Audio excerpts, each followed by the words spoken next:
Thank you, Sabrina. Please. Thank you. Thank you, Dr. Aslam, and also Dr. Richard. Good morning, everyone. My name is Aira Azhari, the acting CEO of Ideas. Thank you to all of you for being here on a Saturday morning. I hope that more participants will trickle in as the day progresses. As mentioned earlier, we are trying out a new format this year and a topic that I believe is really timely. And we are joined here today by Dr. Richard Marshall. He is the Senior Economist for the Office of the United Nations Resident Coordinator. And also Dr. Aslam Abdul Jalil, Senior Lecturer at the International Institute of Public Policy and Management at the University of Malaya. We're very happy to have the both of you. Thank you very much. I just wanted to start maybe a bit with some reflections on Ms. Karima's speech earlier, which I thought was quite excellent. I wanted to maybe pick on some phrases that you used that I thought was quite beautiful. So you mentioned how belonging transcends borders, and that kind of fits in really well with the chosen theme for this morning, and the idea of where home is actually a pretty complex question, and in today's world, but also I think throughout human history. And thank you also for unpacking all the definitions of a migrant, asylum seeker, refugee, stateless person, and undocumented person. So this is really important, and I hope that we can keep this in mind throughout the day, and I hope that we can also sort of share these points with our ideas followers, which I think would be really useful. And I think to start off our panel for this morning, I would like to invite Dr. Richard first to share some of your reflections of Karima's speech, if there is any, and also to share a bit on your own expertise area on this very broad theme that we have today, and then followed by Dr. Aslam. Go ahead, Richard. So thank you very much, Ira. And I should begin by saying it's great to be here. It's set up to be a very interesting day, and I'm looking forward to the following discussions. And I think also at the outset, I should, like Karima, come out as a migrant. I think Malaysia is my 6th posting, and obviously I'm from the UK originally, and I very much identify with the account that Karima gave of how this working abroad develops multiple personalities and multiple identities almost as you live in a place and interact with people. So as you say, I'm going to begin by, I have kind of 3 reflections on what Karima said. Actually 2, and then I want to add a bit as well. And then I'm going to talk about my work, principally in the UN, on this topic area, is around the undocumented population in Sabah. And we have a very big, initially a very large sample survey and a research project around various topics on the undocumented in Sabah. I think it's also very relevant, I think, for Malaysia, Peninsular Malaysia, and also more broadly. So I'll come to that shortly. So first, my quick reflections. I think foremost what Karima gave us was a very human account of these issues. Around the challenges that displacement, that migration, that refugees, asylum seekers, and so forth face. And also the complexity of identity in this very globalized world. She drew out the scale and the humanitarian dimensions of this. And this stands in direct contrast, I think, to the very negative, controversial, and highly politicized nature of the debate around policies around migration and undocumentedness and statelessness. And it speaks, I think, most of all for a need for nuance, in our discussions, that we understand better. Karima provided the definitions very, very helpfully, but we need to be more considered in our responses. Policymakers need to have a more disaggregated understanding, and particularly also to understand the dynamics. And of course, my second reflection is, Karima underpinned this very strongly by the core human rights case, providing a moral, a philosophical account. And of course, human rights by their nature apply to humans. I think too often policymakers try and reconstruct rights as applying to a group of humans. nationals, I guess, often in that case, or other categories. But necessarily, the rights, the treaties, the instruments, the declaration apply to all human beings. And that requires a sympathetic response to these questions. As Karima rightly pointed out, many people are forced into this position. They are involuntarily displaced. And third, what I wanted to add as well, though, Karima referred to this, but I think, as an economist, and that will provide a segue into my remarks about Sabah, there are instrumental arguments about why migration is a positive thing. And I mean this in a very strict economistic way. People are labor, and labor drives GDP, labor drives value added, labor drives economic growth. And while it's a little bit more complicated than that, and I can come back to these issues during the discussion, the economic case for migration is pretty solid and well established in the literature. And I think that also allows us to respond to some of the negativity. Okay, so those are my reflections. I just want to say something about our work in Sabah. And UN's involved in a research kind of come policy support exercise in Sabah, looking at this very large and documented population. I think most Malaysians are aware of this issue. It's a long-running controversial issue. Potentially a third of Sabah's population. Sabah's population is around 3 million. Potentially there are around 1 million undocumented people. And I use that term broadly. It's made up of a number of different groups. We classify them according to ethnicity, but some of them migrants, some of them are one-time migrants, some of them are refugees, some of them are literally Malaysians. They're indigenous people who have not been able to show their citizenship, or they're literal peoples, the Bajolat, for example. So it's a very complex problem. We've undertook a sample survey. We've authored 5 substantive papers, my one on the economy and livelihoods, which I can say more about later.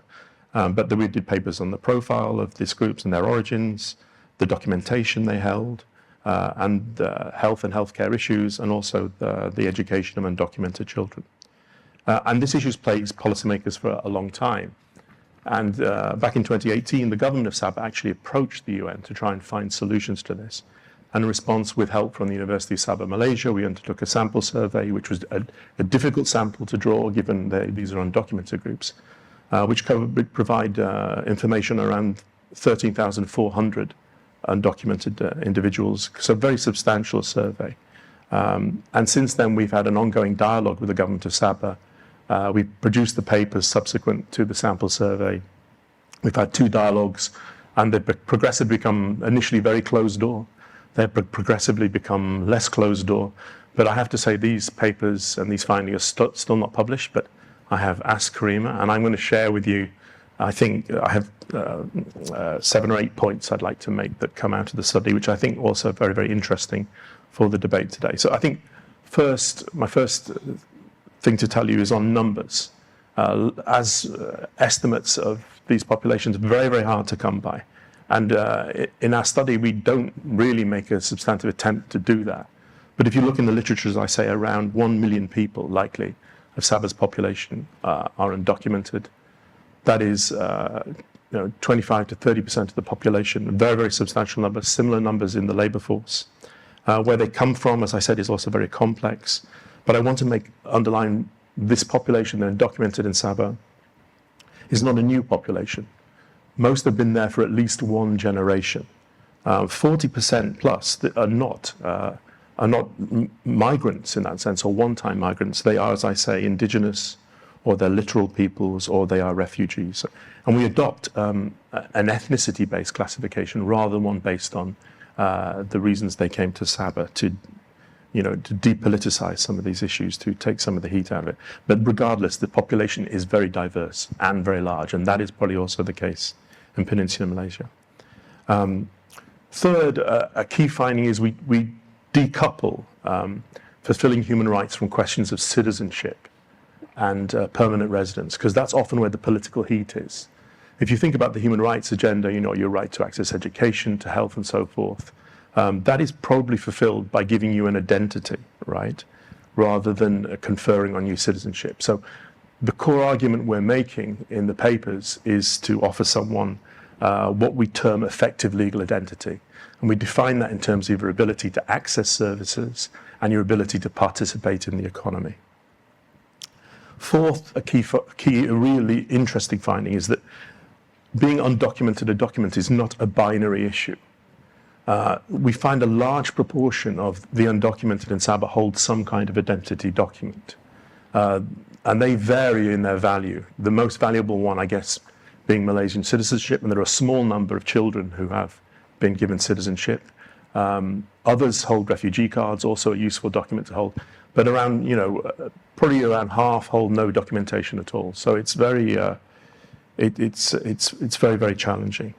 But there is this degree of documentation between, and our researchers have a scale between 0 and 10, so 11 categories. 0 is no documentation, and 10 being having citizenship. And this is very, very crucial to our later findings in the substantive chapters. So coming to the economy, what we find is the undocumented population is exceptionally poor.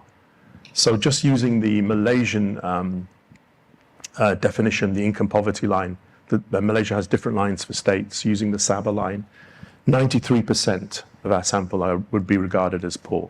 Almost all of them are poor. 98% of them using the Malaysia multidimensional poverty line are multidimensionally poor. This is a very striking number, much worse than you see anywhere. I mean, this is, the kind of poverty levels you see in countries which are of low income status. Very, very dramatically different to what the experience, I suspect, even of undocumented people in Peninsular Malaysia. And sixth, of course, there is a macroeconomic counterpart to these findings, because in essence, undocumented people in the economy are locked in poverty. They're trapped in poverty and they're locked in informality. And we argue that there is a connection, therefore, with this size of population to Sabah's overall economic performance. People are pretty familiar. Sabah is one of the poorest states in Malaysia. And what we go on to argue is that this is a key reason for Sabah's underperformance, that it's weak productivity, it's high levels of underemployment. And therefore, with regularization, there would be economic gains, and that's another win-win argument. Seventh, in education, we see the same issues of deprivation. Children are forced to attend alternative learning centres, they're locked out of mainstream schools. These vary in quality. And crucially, also, this has the effect of driving intergenerational poverty. So it locks in these deprivations across deprivations. And then eighth, in health, we see the same kind of exclusion. They are forced to pay higher fees. They are worried about attending because they may be detained simply by seeking healthcare. And there are major implications, therefore, for families. There's also a public health dimension, in terms of vaccination, and that spills over into the mainstream population, providing another win-win argument. So by providing them with healthcare, you actually protect the mainstream population as well. So those are my 8 quick takeaways from Sabah, and we can come back to it again. But I note again, while this is especially salient in Sabah and a very pressing issue for the state government, I think there are also issues that are relevant in Peninsular Malaysia also of these findings. So I'll stop there, and I'll look forward to hearing from my colleague. Thank you, Aira and IDEAS, for organizing this conference and inviting me. So some of reflections from what Karima said just now. She's a migrant.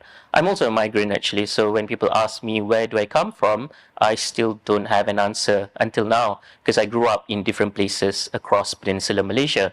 And I think it was a privilege because I got to know different segments of the society in Malaysia, actually, both citizens and non-citizens. And of course, reflecting on my positionality, I identify myself with 6 M's. 6 M's. Malay, Muslim, man, Malayan, middle class Malaysian. Malay, Muslim, man, Malayan, middle class Malaysian. So with all these 6 M's, I actually have a lot of privileges actually in this country. So when I'm looking at the marginalized communities, the stateless people, refugees, migrants, the underprivileged, I always bear in mind, all the privileges that I have, in addressing all these issues, because I grew up in a totally different environment compared to all these people. So it kind of like, I guess, like when we ignore our privileges, we tend to forget and like ignore the plight of other people. And it's interesting because you mentioned about the multiple identities, and we have to bear in mind that, some of the challenges actually faced by these different people are similar, actually. So the nexus between refugees and stateless people. So in Malaysia, we have, thousands of stateless population, and they became stateless because of various reasons. And some of them are also refugees. For example, Rohingya, the biggest the stateless, the most persecuted ethnic minority in this world, and they've come to Malaysia since in the 1970s until now, and there are 3 generations of them being stateless in this country. So when we talk about all these issues, actually, they are overlapping issues that people actually face. So talking about mobility, for example, you mentioned about migration. It's a norm in our, in our daily lives, and reflecting on the history of Malaysia, the foundation of Malaysia. Paramaswara was a refugee, so he actually from Srivijaya Empire and was persecuted by Majapahit. And he fled to Temasek, which is Singapore now, and then eventually went to Malacca. And in Malacca, he actually founded the empire, with the cooperation and from various groups of the society, including Orang Laut in the area. So throughout history, reflecting on Malaysia's migration, we are a nation of migration. And I also want to reflect, how I got into this space of, advocacy in forced migration. I used to grow up in Kelantan when I was 7 years old, and I saw some non-Malaysian kids would come up to the bus and would sell stuff. I didn't know about them. I knew they were non-Malaysians, but I knew nothing about them. 17 years later, I went to Australia to study, and then I got the awareness about the issue. And only then, in 2011, when there was an agreement between Malaysia and Australia in the refugee swap deal, I realized, I wondered why Malaysia, and only then I discovered there were so many refugees in Malaysia, and I had no idea about them. And that's when I started to give more attention on this issue, and I decided, to embark on this journey to study about their situation, and most importantly, to advocate for their rights. So that changed, the life trajectory of myself. So in terms of research, I finished my PhD last year. So it's about the right to work for refugees in Malaysia. I know back in 2019, IDEAS actually came out with a good report. So it is a good advocacy tool, which I still use until today. How, the right to work for refugees in Malaysia, if they're granted the right to work, they could contribute more than 3 billion ringgit to Malaysia's GDP by 2024, which is this year, actually. So it's a missed opportunity, and create around 2,500 to 4,000 job opportunities for Malaysians. So, but my research was mainly about the policy aspect of it, the anthropological part of it, how the right to work, the presence and the absence of the right to work would impact refugees and also the country in terms of policies. So I actually looked at historical case studies of the Achinese refugees, and comparing with contemporary case studies, when there's an absence of the right to work with Rohingya. So throughout the history, actually, Malaysia somehow had regularized different refugee groups in giving the right to work. For example, in the case of Moro refugees in Sabah, they were regularized and got IMM 13 document in order to actually work in different sectors in Sabah. And the Achinese refugees, 35,000 of them were given work documents, as well as, very few Rohingya who were in a pilot project, but that project actually failed. But basically, that's the general overview of my research. Thank you. Thank you both for sharing very interesting aspects of the the work that you do, I see some overlaps, but also I think quite different from each other. Dr. Richard, I would like to go back to you on, I'm quite interested in what you mentioned about migration being a positive thing for economic growth. And I think this can provide quite a good segue into one of our breakout sessions later, because as we all know, one of the most prevailing negative stereotypes or negative insults, really, of the refugee and also other marginalized communities is they are here to take our jobs and take our resources, and it becomes a zero-sum game. So I would like to hear more actually about the economic impact, as you mentioned, and also you mentioned about how it will actually have an impact on Sabah's overall economic performance. So could you share more about that? Sure. I think the core case is pretty clear, and I think your research speaks to this, right? As I said, migrants, people, undocumented people they're labor, and labor is, along with capital, a factor of production. So it will drive output, it will drive GDP, it will drive growth. Now, I acknowledge, though, it's more complicated than that, right? Because in aggregate, while that might be the case, there are still issues to be concerned about. So while there is an overall productivity gain, you have to concede per capita, the gain will be lower, right? Okay, but nevertheless, the literature shows the gain is still to be there. But then the second question is there are distributional issues around these questions, right? Who benefits from this additional labor, from this GDP? And there is some literature that suggests that at the bottom of the income distribution, there would be wage pressures. There would be downward pressure on wages, okay?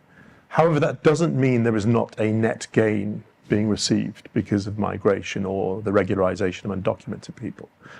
The state needs to manage that process. I think, as we heard from Renato originally, that there needs a much more active policy engagement in this, to ensure that these effects are avoided. And crucially also, you need active redistribution that protects people at the bottom of the income distribution and sharing those gains of labor equitably.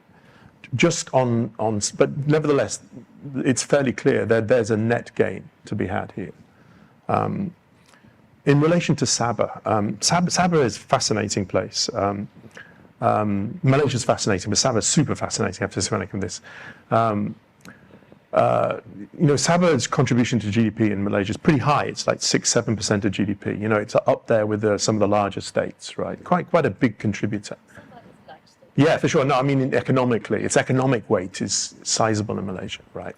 But yet its productivity is very low. I think it is bottom of the productivity bar. Highest levels, I think, of underemployment, unemployment, highest levels of poverty, okay, and high levels of inequality too, right?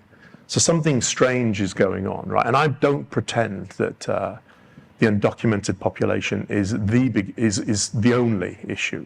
There are other issues here as well, but it must be one of them, right? Because if you think about undocumented people in Sabah, it's not the same is also true in Peninsular Malaysia. Even refugees, even undocumented people in Malaysia and in Sabah, they work. They're in the economy, right? They're involved in subsistence, low-value work, okay? The question is their lost productive potential, okay? If they were regularized, they'd have the ability to train, to invest in their futures, they would get better jobs. So you have this enormous productivity loss. And what we're arguing is there is a productivity loss in Sabah because they are unable to participate fully, can't get a bank account, can't borrow, can't start a business. They have no incentive to invest. So in that sense, they're kind of trapped, poverty trapped. And as we say, their informality, they're forced into the informal sector is an enforced form of informality. And just to explore this, I'm going to get technical now, I'm afraid. We ran some regression analysis on wages in Sabah, okay? And typically, if you run these kind of wage regressions, you use the log of wages, the log of income, and then you look at what drives income. And typically, it's your age and experience and your qualifications, and one or two other variables, dummy variables we add. However, we also added, you recall I spoke about the scale. We have this scale between 10 and 0 of the level of documentation. I also put that in the equations. And what was very interesting is the more documented an undocumented person is, the more productive they are. So their incomes, their production was higher. So it underlines that the more you're allowed to participate in the economy, the greater productivity you deliver, the greater wages you accrue, and the greater contribution you make to the economy. And I think this is prima facie evidence that this is a drag on Sabah's productivity and on its economic performance. And I suspect also in Peninsular Malaysia, particularly in the case of refugees, which I think World Bank looked at in the same way to how we did in the Sabah study.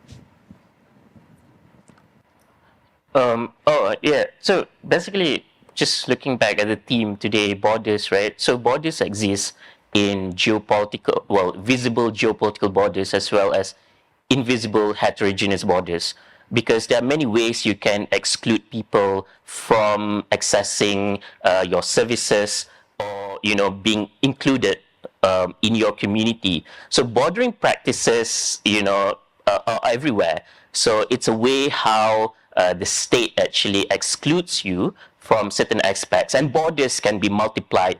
And we've seen the multiplication and the reinforcement of borders during COVID, for example, when refugees, migrants, stateless people, undocumented people were excluded from accessing certain services and so on and so forth. So, I argue that bordering practices in Malaysia are not just special, not just based on location, but also racialized and class-based, because it depends, where you come from and which socio-economic group that you are situated in. And I think this is the main reason why there's so much inequality in our society, because of these bordering practices. And we have to know that Malaysia is not a signatory country to the Refugee Convention, and that means, we exclude them with basic rights, including the right to work. So talking about the right to work, I think it is the first important step to do. It is not the only solution. It is the first important step to do. And as we've discussed and as we've known, it is beneficial for our economy, and as suggested by IDEA's report back in 2019. But I have to, remind everyone not to see refugees just as workers, because we don't want to have a situation of humanitarian exploits. So humanitarian exploits is the nexus between exploiting refugees for profits and at the same time being humanitarian to give protection. We know that these people are productive agents and they're not passive victims. But at the same time, in our neoliberalism, being neoliberal citizen, it means that in order to be present here, you have to justify by being productive. So everyone is seen as an economic unit, and this also happens to refugees, which is sad. And it's not just in Malaysia, not just in Global South. It is also in resettlement countries, in Canada, in the USA, in Australia, when they see refugees as productive economic units. If you're not productive, we're not gonna take you in. We're not gonna resettle you. Therefore, that's the reason why in Malaysia, refugees have been here for 3 generations, because they are not being productive, according to the interpretation of these resettlement countries. And the reason why they're not being productive, because they are not given the right to work, no right to education, no right to livelihoods, and that's why they're stuck here. And they are also unable to actually contribute to the Malaysian economy. And I think, when it comes to, but at the same time, I also acknowledge that in this world, this economy argument, it's kind of like the strongest way to do, especially in Malaysia, when humanitarianism is not a sexy thing. It is always about economic units. It's this neoliberal mentality. We need to be a neoliberal citizen. And the thing is, in Malaysia, we always see refugees as individuals. If they are unable to change their society or their lives, it's because of their fault, according to the neoliberal citizenship logic. When it is because the system actually does not allow them to thrive, does not provide them with rights, with education. And that is why, they are unable to be productive. So my point is actually, even using the concept of neoliberal citizenship, that everyone has to work hard in order to contribute to the society, we as a society and as a state must provide support and rights for them to not just survive, but also thrive. Yeah, that's a very interesting point of view because the IDEAS report that we published in 2019, I think was quite pioneering, and I think it has, people keep talking about that paper until today, right? Even in this panel. And one of the reasons why that topic of granting refugees who are already here the right to work came about is precisely because we realized that the humanitarian argument, the humanitarian angle was not really getting attention from policymakers, from the state. And that paper actually did get a lot of attention from the government at the time. But I mean, I agree with you as well, Dr. Aslam, in the sense that looking at the economic argument and the productivity argument also runs the risk of, to some extent, dehumanizing refugees and communities as well. So, Dr. Richard, do you have maybe a response to that? I'm probably the wrong person to ask as an economist. But yeah, I think it's an important point you make. I think there are other arguments as well as the humanitarian one, right? But kind of connected to the humanitarian one, I guess. I mean, firstly, there's the rights case that, Karima articulated at the start. And in fact, regularization of migrants, undocumented people, is core to the SDG challenge, right? And if Malaysia is going to achieve the SDGs, it has to deal with this issue. And I don't mean just in a narrow economistic sense, right? So the regularization of these populations also stacks up internationally. I think there are also moral and philosophical arguments. I have to say, I've worked in many countries, and usually, Islam actually is probably the best religion for migrants. Usually, particularly people are themselves Muslims, the refugees. So I think, in the culture, Malaysia stands in good stead to, to advocate for, a moral, philosophical argument for, giving shelter to people. So I think there are a set of arguments that can be made. The instrumental ones, I think, the economic ones, but also I think the health one. I mentioned about vaccination. During COVID, for example, everybody had to be vaccinated to protect all of us. And that's true of all vaccines.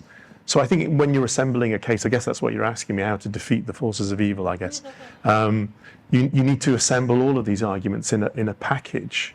And although I'll eat humble pie as an economist, I know these are not very inspiring. They're treating people as units. But I think they do dispel some of the fears people have. If you say to them, why are you worried about a migrant? And you can explain, it's possible to show, I think, pretty easily in economics,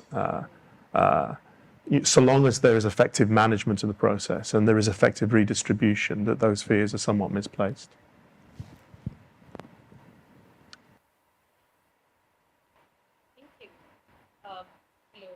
Can people hear me? Okay. Thank you, Dr. Richard. I think we might need to go to the Q&A soon, but Dr. Aslam, do you have anything to add to that or no? Oh yeah, I mean, I agree what you said. I mean, sadly, humanitarian approach is something that is not appealing to the Malaysian government. So I think this economic argument is kind of a practical approach. But it's just, we have to, because the thing is, the government has been talking about regularizing refugees into the workforce by absorbing them into the current existing labor migration that we have in place. But the problem is, the government does not, it ignores the distinction between refugees and migrants, as Karima mentioned earlier, because let's say throughout a few decades ago until now, when the government regularized refugees, for example, the pilot project for Rohingya, initially they planned to allow 300 Rohingya to work in a pilot scheme with Samdabi and Gardenia.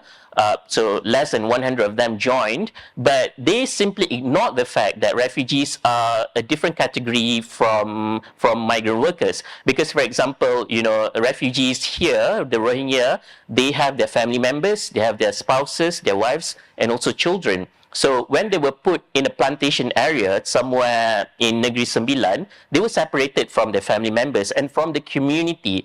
That actually, giving back the trauma that they had of displacement, because them being refugees. And I also met some of them working at Gardenia, for example. So great, they got the benefits, medical benefits, they were able to have bank accounts, they got work rights as stipulated in the Employment Act, just like any other migrant workers, but their family members did not get all these things. For example, accommodation and also insurance only covered themselves as workers, just ignore the fact that they got family members. So that's why, when we talk about the right to work, for example, it's not as simple as, we just absorb you into the labor force, because there are certain mechanisms and ways that we have to look through in order to make sure that this is not just another exploitation, a legal exploitation by the government. It should be something that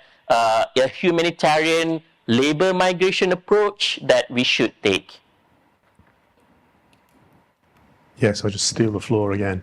I mean, I think it's in Malaysia. Malaysia is not the only country that has this issue, right? This is I'm from the UK. This is a dynamic in the Brexit debate, right? So this is not particular to Malaysia. And please don't. I don't think we should run away with the idea that Malaysia is involved in the worst practice, absolute worst practices. There are much more problematic situations, and I think there is good. As you articulated, there are a case that can be made. And I think also in the region there are some antecedents, like Thailand's recent experience with regularizing stateless people is very positive. Even your neighbor Brunei, which we've visited often, Brunei has adopted the kind of strategy we advocate for Sabah to give everybody some kind of identity card, even though it doesn't confer residency or citizenship, right? So I think there is reasons to be positive. And I think it's up to us and up to think tanks, civil society to make the case, right? And I think as we've seen, there is a case to be made, and I think the government is not necessarily unsympathetic. What I detect in my discussions with Sabahan officials, particularly the technical level, they know there is a problem and they know they have to do something about it. So I think the evidence case is probably already there with them. It's about this wider debate on the politics of these issues.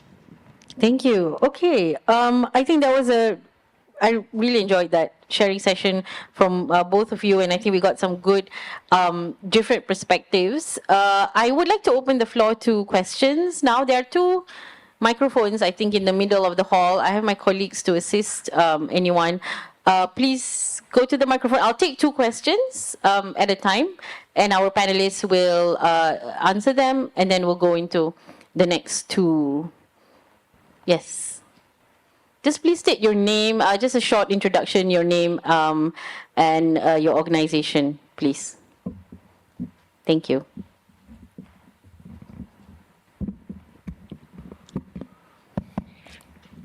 Good morning to distinguished panelists. My name is Joseph, and I'm from an accounting firm.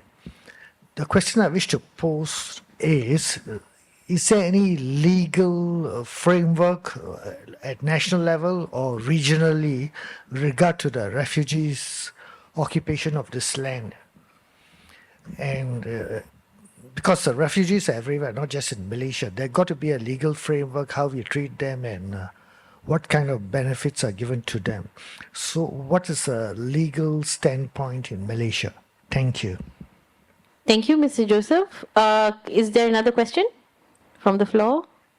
Yes, please. You'll have to, yes.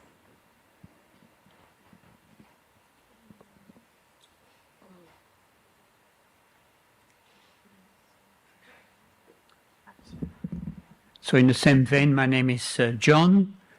I'm an expat and we've been in Malaysia for a few years.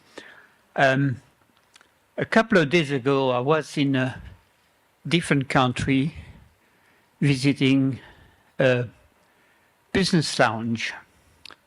And on that business lounge, there was an electronic board. And the electronic board says, what keeps CEOs awake at night? Answer, skills shortage. Skills shortage. Many Western countries have got a dire deficit or need for skilled people. One word we haven't heard today is about skilling migrants, skilling people that don't have any job, and the reason why they don't have any job, and the reason why they can't travel legally from one country to the other mostly is because they've got no skills. So what is being done about giving people with no skills some basic skills where they can get a job and therefore will be able to migrate more easily? Thank you. Okay, so we have two questions. The first one was on what is the legal framework, either on the national or regional level, on refugees, and one on skilling migrants and what is being done about that. So, Dr. Richard, do you want to take that first? Go ahead. Okay, I will try and answer the first one and the second one, but I might even have to defer to Karima as an expert on the treaty position. As I understand it, these obligations are codified, in the convention, the Geneva Convention, but Malaysia has not ratified. So the global framework, Malaysia would argue it has not formally ratified the rules, the international rules that govern refugees, so forth. However, that doesn't mean Malaysia is exempt from its obligations, because the treatment of these individuals, refugees, is covered by customary international law, and therefore it also should abide by those commitments. Malaysia is a signatory to the Universal Declaration, as a full member of the United Nations. So while complex, there is still a framework to govern refugees. And Malaysia also has resident missions from the Office of High Commissioner of Refugees and the International Organization of Migration, who are very engaged with Malaysia on managing the refugee population in Malaysia. And of course, they undertake on behalf of the Malaysian government, the assessment of refugees and the issuance of cards. But my understanding, the assumption is that Malaysia is not seeking permanent refugees. They're here temporarily until they can be resettled by the UN organizations. Coming to the second question, I think in relation to Sabah and the challenge, the kind of populations we're speaking about, they're simply, as I said, they're simply locked out of education and training, okay? And I think this is another reason why it's a drain on productivity, because, you have no incentive to invest in your or your children's futures. Not only do you have no ability to train them, right? You have no incentive to train them, even to acquire basic skills. So I think the first step is to regularize them. Once you've regularized these populations, then they have an ability. Either, we found interestingly that these populations had actually accumulated some saving, right? Even if government doesn't pay for their training, at least that, for me, that must be the first step. And I agree with you, that's part of the productivity deficit. But I think we're in just one stage before that. They just don't even have the right to participate in the economy. So they need to be incentivized. If I'm incentivized, I will begin to invest in skills, invest in training for myself and my children. I mean, it's almost like you see in a low-income country in Sabah, right? So you'll see, I've worked in many countries before here, Cambodia, and also worked in Bangladesh, much lower income than here. What you see in communities usually is extreme risk aversion. If you find a poverty-trapped community, typically, take a farmer. He simply grows, 10 or 12 crops, right? Because he's extremely risk averse, okay? Whereas the rational thing is to grow one crop that you're best at, say it's mangoes or whatever, cassava or whatever, and then you sell that, you earn a surplus, right? And you skill yourself in that. There's no incentive to do that because, you're super risk averse. If one crop fails, you'll be destitute. So they stick to these very subsistence activities. So I think it's at an even more basic level than you described. So the first stage must be regularization, and then enabling them to access training, even of the most basic sort. But I agree that would be the pathway that you take. And I think it's probably even possible, certainly for the Sabah group, to get Peninsular Malaysia to accept some of these populations. Because you think now Malaysia is a net importer of external migrants.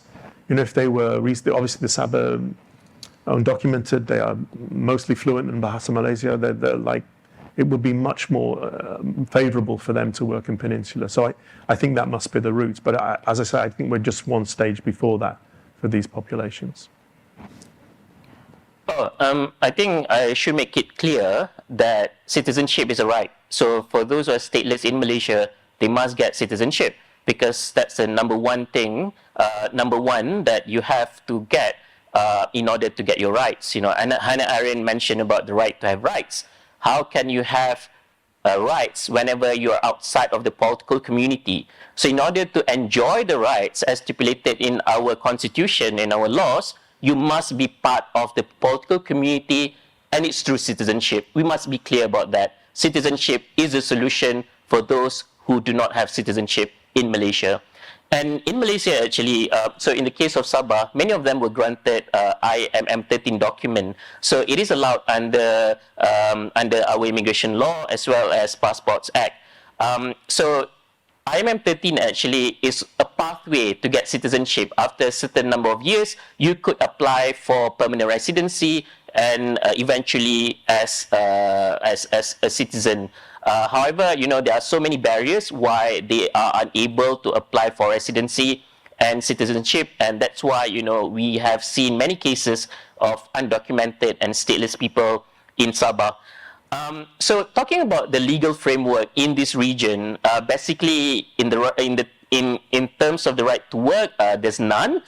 There's like presidential regulation number 125 in Indonesia back in 2016, but you know, it doesn't guarantee any work rights. Basically, it's just a recognition or acknowledgement of refugees in Indonesia. And recently, Thailand also adopted national screening mechanism, but you know, it also doesn't mention about work rights. In the case of Malaysia, we have this directive called National Security Council Directive number 23, but it is mysterious for so long, and no one knows what's actually in the directive. And in fact, it was amended last year in June 2023. So I actually had an interview with an SC officer. So the officer actually replied saying that refugees are allowed to work in informal sector. So we do not know what informal sector means, because whenever refugees work, they are arrested, they are arrested basically, and it is being criminalized, even though there's no support that the government actually provides for them. And one thing about refugees, undocumented people, stateless people, for example, they do not want to depend on charity. They are not passive victims who rely on charity. They are active agents who can make decisions by themselves and to be independent, like what they've done so far. And it is important for us, for the state, actually, to provide, to regularize their status, to recognize their status, so that, you know, they could get basic rights, including the right to decent and dignified livelihoods. Talking about skilled migrants, so back in 2016, Najib Razak, former Prime Minister, he announced about this Syrian Migrant Temporary Relocation Program, or in Malay, PPSMS, to actually take 3,000 Syrian skilled and semi-skilled migrants, not refugees. So the government actually purposely did not use the word refugees, but migrants. But technically, these migrants were refugees and affected by the war. So initially, you know, the selection process was based on your skill, semi-skilled and skilled. Again, productive economic units that could contribute to Malaysia. So Malaysia actually took in, I think over 100 people were flown in to Malaysia from Lebanon, I think, and then the rest were absorbed. while they're in Malaysia. So they are also issued with IMM13 document, which actually allows them to live in Malaysia legally and allows them to work legally. The problem is the enforcement agencies also have no idea about these IMM13 document. So I've talked to some Syrians who actually were arrested for working, and even though they possess IMM13 document, they were still arrested by the police. So it is also this policy miscommunication within the government agencies and department that causes these issues and problems. What does IMM stand for, Aslam? Yeah, I guess so. Immigration pass. Oh, okay. Immigration pass, IM13. Okay, and 13, is it a year or? No, it's just I think different work passes have different numbers. Oh, right, okay. Yeah. Did you want to? Yeah, I just want to say on IMM13, this is also the case in Sabah, right? I mentioned the scoring we had, and IMM13 ranks, I think, an 8 or something like that in the scoring of the quality of documentation that some of the undocumented, mainly refugees from the Philippines, during the conflict in Mindanao, Islamic Mindanao, before the establishment. But the problem in Sabah is that these documents have expired, and they haven't renewed them for later generations. So although they hold them, and they do, it is a good thing to hold, it doesn't give you documented status, particularly now, because they've long expired and they won't allow it. I think one generation they permitted, but after that, these people then become fully undocumented. But I think it's a useful thing to say, because it does show that Malaysia has the mechanisms, to begin this regularization process. And, the more documentation, as our analysis shows, is economically as well as socially beneficial. Thank you. Okay, can I have 2 more questions from the floor? Yes, please, sir. There's a microphone right behind you. Yeah, go ahead.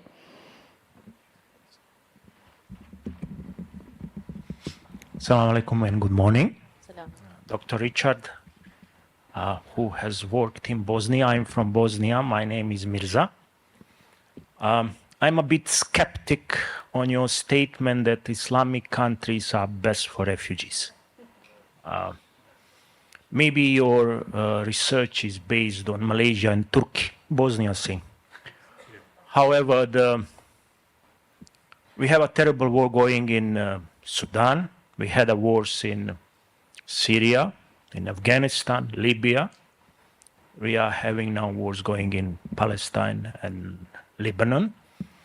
Now, I would like to ask you if maybe you have data, how much those refugees are accepted by the countries such as Saudi, Kuwait, Bahrain, Oman, Emirates, apart from the Turkey and Malaysia. Thank you. Thank you so much. Go ahead. Next. Yeah. Good morning, everyone. My name is Wong. I'm from Keningau, Sabah, and I represent my organization called Mandiri. So I quite interesting about the panel discuss about IM13. In Sabah, you have a few other documentation like Surat Burung-Burung, Document 88 and all. But recently, our former Chief Minister in Sabah, Abdul, said want to compile the document to revive the temporary pass, especially for the stateless and Bajau Laut community, to get into the labor force. So my question is, what the safeguard should be in place to ensure the stateless and Bajau Laut community are not exploited through the PSS, the Pas Sementara Sabah? Thank you. Okay, 2 great questions from Mr. Mirza and Wong. Dr. Aslam, do you want to go first for this round? Oh, okay. Yeah, so interesting, because actually throughout the world, cultural and religious affinity actually plays an important role in the society accepting refugees. So as you mentioned earlier, Turkey. So there are some ways how you can get Turkish citizenship. Again, this is like discretionary, it's not a policy that everyone can apply for Syrian refugees, and mainly it's because of their religious affinity. And also Turkey actually provides protection to the Uyghur people from Xinjiang because of the Turkic connection Uyghur people, Uzbek, with Turkish people. And it's not, it's everywhere actually. Cultural and religious affinity plays an important role. Just like in Malaysia, for example, when we got this crisis, Indo-Chinese boat people. So the boats, most of them were Chinese back then. So in the 1970s, in light of the racial tension in Malaysia in 1969, it would somehow jeopardize the ethnic relations in Malaysia, and that's why Malaysia somehow was reluctant in accepting these Chinese Vietnamese refugees, and that's why many of them actually were resettled abroad. Interestingly, Malaysia actually took Cham Muslim refugees from refugee camps in Thailand to be brought to Malaysia through Perkim. So Perkim was connected to the Prime Minister back then, Tunku Abdul Rahman, and around over 9,000 of them were granted permanent residency. And in Malaysia, if your parents are permanent residents, your children are citizens. And this we should keep. We shouldn't, this is a good thing. Permanent residents, their children should become Malaysians. And anyway, like Cham Muslims who were given trainings in different refugee camps in Kuantan, in Pahang and also Kelantan, and they were trained trained in Malay language and also skills training in order for them to go out to the society and actually assimilate into the society. The same thing happened to Sabah, the Moro refugees, but it was also political because because of the political demography issue, because most of Moro refugees were Muslims, and that's how, the ethnic composition and religious composition changed in Sabah. So cultural and religious affinity actually plays an important role, but it is not sustainable. I agree, it is not sustainable because it is arbitrary and it is prone to discrimination because, you simply can select certain group of people based on your preferences, and in this case, racism, because throughout the history, Malaysia favors Muslim refugees. That's the general policy that we have. We favor Muslim refugees. But within Muslim refugees, not all Muslim refugees are treated nicely. We actually accepted some Bosnian refugees and Syrian refugees, but some refugees and Palestinian refugees. But, let's say Rohingya, because of racism, then we don't treat them or provide them with the same rights like other refugees.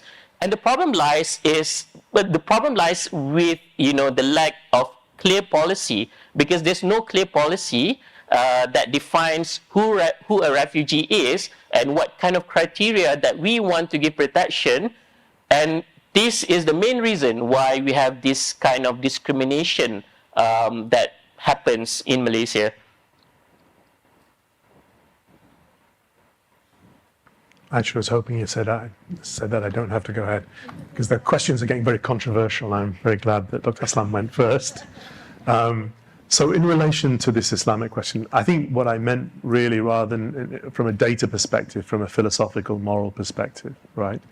If I look at, for example, if I look at the OIC, the Organization of Islamic Countries, like that, they have a much stronger position, a much more progressive position than other organizations do on this. I simply mean that, at the heart of Islamic teaching on this is that, you need to, all Muslims are members of the Ummah, and therefore, I'm welcoming them, people who are seeking refuge. So I meant more in a philosophical sense than in a data sense. I don't have the data to support that. I meant that it provides a basis for those kind of arguments. And you quoted many examples, but I think there are also other examples, like Lebanon is hosting large numbers, very serious numbers of refugees. I don't know, Karima, what numbers are up to now, but yeah, very, very large numbers. I worked in Bangladesh. Bangladesh accepted the Rohingya, and very, very large numbers, and a very poor country, but still facilitate the building of settlements and the provision of emergency relief. So I think there are examples on both sides. I simply meant that it provides a basis for argument, particularly within Malaysia, around these issues. Coming to Sabah, thank you for mentioning Shafi's Sabah card. Okay, I can't remember where the question was there. You have really good points. In a way, the approach to the UN came from the former government when Shafi Abdul was in power when we were first asked to look at this question.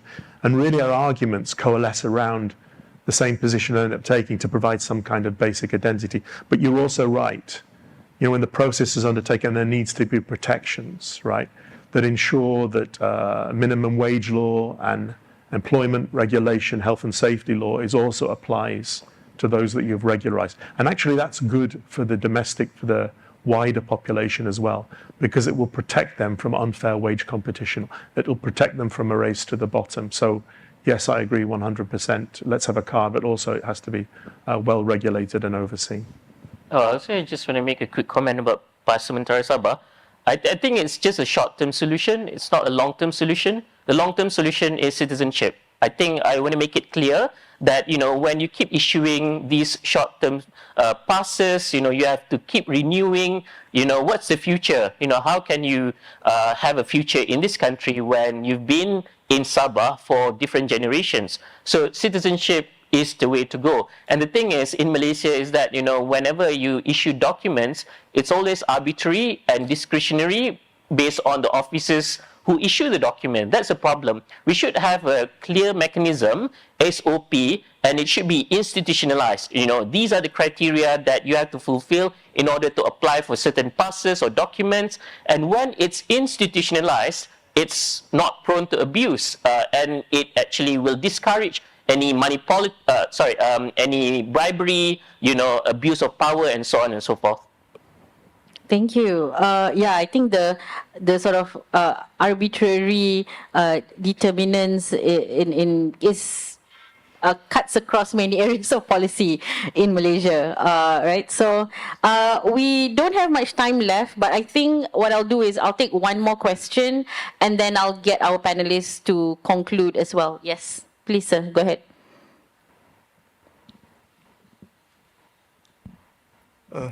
Assalamualaikum. Assalamualaikum. Terima kasih Dr. Aslam, Dr. Masyad. Saya tertarik tentang persoalan tentang productivity tadi. Cuba bayangkan kalau kita sekarang dalam keadaan yang utopia, yang dalam keadaan yang mobility labor tu sangat mobil seperti kapital, dan kewarganegaraan yang sangat-sangat longgar. Jadi macam okey, sebagai contoh kita bayangkan hari ini negara-negara Eropah memberikan kerakyatan kepada migran-migran daripada Timur Tengah yang bergolak daripada Arab Spring apa semua tu. Jadi bukankah ini akan menukarkan negara-negara industri barat ni pekerja-pekerja industri di negara barat akan jadi papa dalam sekelip mata, sebabkan persaingan upah antara migran yang baru saja menjadi warga negara-negara Eropah dan penduduk asal tenaga kerja Eropah itu. Jadi ya, macam mana nak orang kata apa, memang akan berlaku pertumbuhan produktiviti yang sangat pantas, dalam arti kata output negara-negara ni yang menerima imigran menjadi warga negara akan bertambah, tapi hasil pembahagian output GDP ekonomi antara kapital dan tenaga kerja akan menjadi semakin melebar. Jadi macam mana kita nak menanggapi dinamika ni? Sekian, terima kasih. Terima kasih. Nama saudara apa ya tadi? Luqman. Luqman, terima kasih. Dr. Aslam, please, and maybe I think you can summarize it in English as well for our audience. Yeah. He was asking about if we allow migrants to come, let's say in the Western countries, these migrants would create a competition in the job market, and this would cause inequality, if I summarize correctly. Yeah. So, sort of, yeah, but you can just respond to that as well. Go ahead, yeah. In English or Melayu? I think in Malay is fine, and then I'll try and... Okay. Yeah, go ahead. Jadi memang ada kebimbangan apabila imigran datang, akan berlaku persaingan dalam bidang pekerjaan. Tetapi kita perlu ingat, sebenarnya dalam konteks Malaysia atau banyak negara lain contohnya, dalam situasi sistem pendidikan kita semakin bertambah baik dan rakyat juga semakin mempunyai pendidikan yang baik, sektor pekerjaan akan beralih kepada sektor yang memerlukan pemikiran yang kritis dan kritikal. Jadi ada sektor-sektor pekerjaan yang tidak memerlukan tahap pendidikan yang tinggi, akan berlaku kekosongan lah di situ. Jadi disebabkan itulah dalam konteks Malaysia dan banyak negara lain contohnya, sektor-sektor 3D, dirty, dangerous and demeaning, sektor pekerjaan ini tidak lagi diambil oleh pekerja tempatan, memandangkan tahap kemahiran dan pendidikan mereka semakin tinggi. Jadi sektor ini perlu diisi oleh pekerja asing. Dalam situasi di negara Eropah contohnya sewaktu COVID, kita melihat bagaimana parti kanan di Germany, AfD, mereka juga anti-migrant. Tetapi dalam situasi COVID, macam mana tidak ada mobiliti pekerja dari negara-negara di sekitarnya untuk bekerja dalam sektor pertanian contohnya, menyebabkan mengganggu supply makanan di situ, dan even parti kanan sendiri terpaksa bersetuju ataupun agree untuk mengambil pekerja-pekerja yang bekerja dalam sektor ini.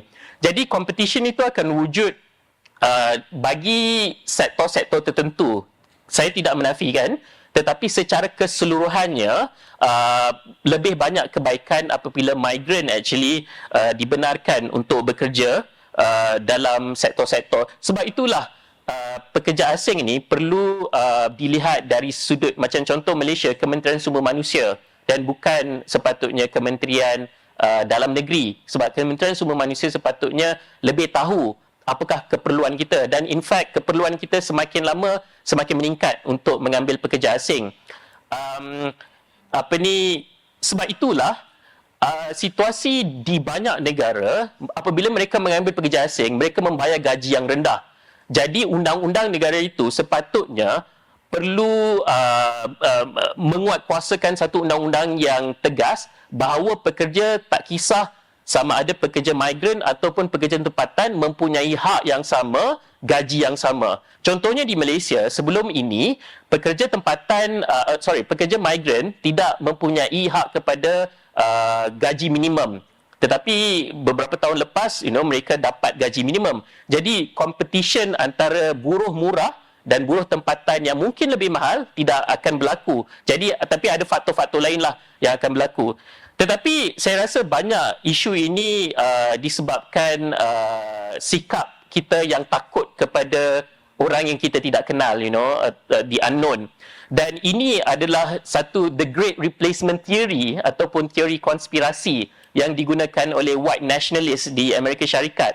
The great replacement theory actually originated di Perancis apabila seorang menulis novel dan menyatakan dalam situasi apokaliptik bagaimana imigran dari Global South ini akan mengambil alih negara-negara di Barat dan actually mengambil antaranya pekerjaan dan memusnahkan identity dan culture orang putih di sana.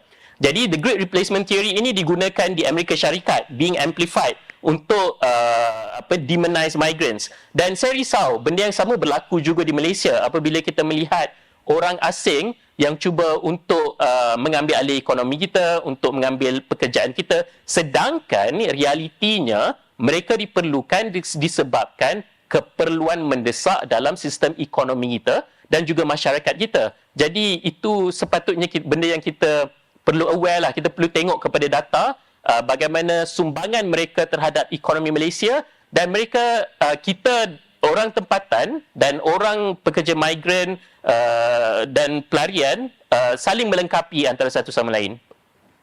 Thank you. Okay, so I'm not going to sort of try and summarize everything, but just some key points that I think needs to be understood is Dr. Aslam touched upon how as we, if we open up work opportunities for migrants, of course there will be competition, but we must also realize that the Malaysian population also is getting better education, getting highly skilled, and will free. So this means that there are sectors in the economy that will be freed up especially like in the 3D sector. So that there will be a need to fill in certain sectors with migrant workers.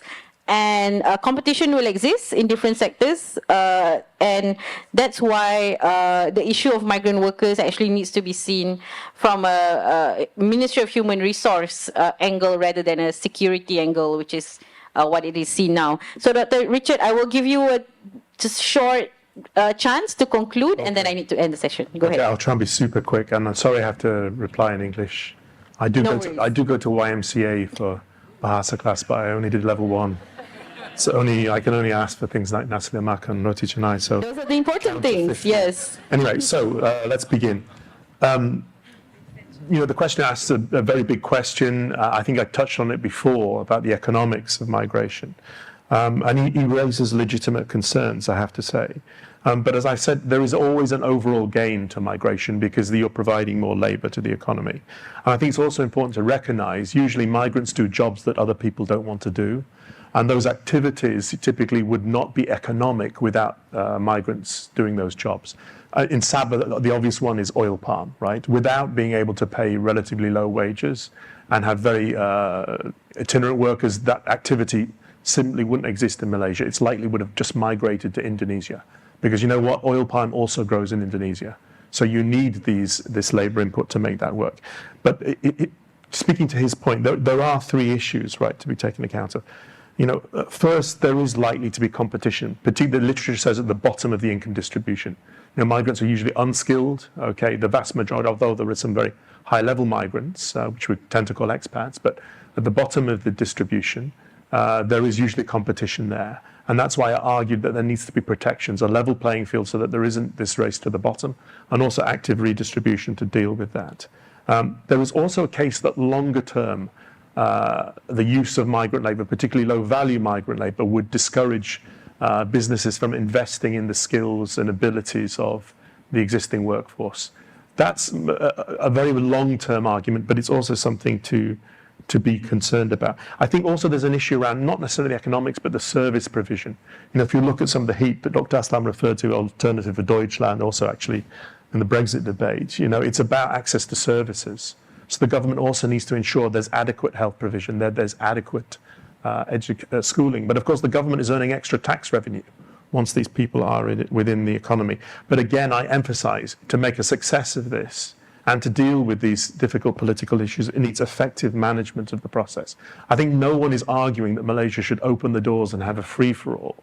It's just arguing for better management of migration and better use of the resource it already has, of these undocumented and populations, refugees also, who are forced to work in the informal sector. That human capital is simply being wasted right now. So I will stop there. Thank you. Sorry, tambahan fakta. Okay. Very, very short. Okay. So research menunjukkan setiap 10 immigrants newly employed in Malaysia, an additional 4.1 locals are employed. Itu fakta nombor 1. Fakta nombor 2, menurut laporan IDEAS yang saya nyatakan sebentar tadi, sekiranya pelarian dibenarkan hak bekerja, ini akan mewujudkan peluang pekerjaan kepada rakyat Malaysia antara 2,500 sehinggalah 4,300 peluang pekerjaan kepada rakyat Malaysia. Terima kasih. Thank you. Can I have a round of applause for our 2 panelists today? I think that was a fantastic session. Thank you, Dr. Richard Marshall and Dr. Aslam. I hope that we got some really great takeaways, and we're going for lunch next, and I hope that both our panelists will stay as well. So if you have any questions or comments, you can approach them directly. So thank you. Assalamualaikum warahmatullah. Thank you, Aira and the panelists. What an insightful discussion. Please remain on stage for a photo session and token appreciation.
Ladies and gentlemen, we will now take a lunch break from up until 1:30 p.m. Lunch will be served in the lobby. The prayer rooms are located on level G.